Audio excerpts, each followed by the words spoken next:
पापा पर धन है, उनका नाम ही कमाल है। अरे गहुआ के बहुत बड़े शान है, उनका नाम ही कमाल है।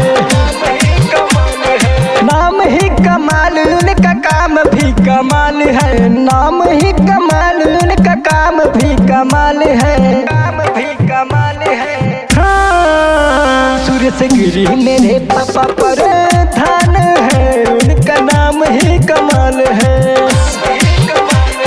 गहुआ के बहुत बड़े शान है, उनका काम ही कमाल है।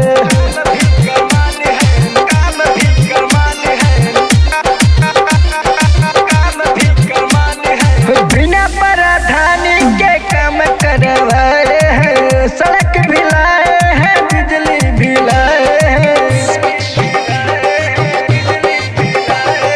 बिना प्रधानी के काम करवाए हैं, सड़क भी लाए हैं, बिजली भी लाए हैं। हाँ, सूरज गिरी मेरे पापा पर धन है, उनका नाम ही कमल है। गहुआ के बहुत बड़े शान है, उनका काम ही कमाल है। अमित राज। बिना प्रधानी के आवास दिलवाए हैं, बिना प्रधानी के नल दिलवाए हैं। बिना प्रधानी के आवास दिलवाए हैं, बिना प्रधानी के नल दिलवाए हैं। हाँ, सूरज गिरी मेरे पापा पर धन है, उनका नाम ही कमल है। सूरज गिरी मेरे पापा पर धन है, उनका नाम ही कमल है। अमित राज।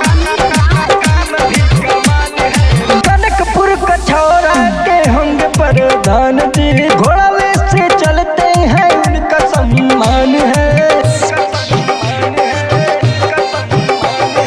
कनकपुर कछौरा के होंग प्रधान जी, घोड़ावे से चलते हैं, उनका सम्मान है।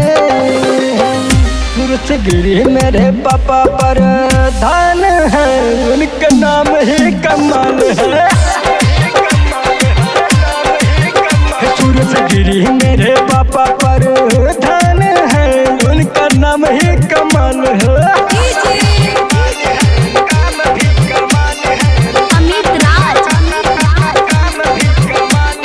घर घर जाकर सन काट बनवाए हैं, गाना गवाता रे पर बीन गोसाई रे। सूरज गिरी मेरे पापा पर धन है,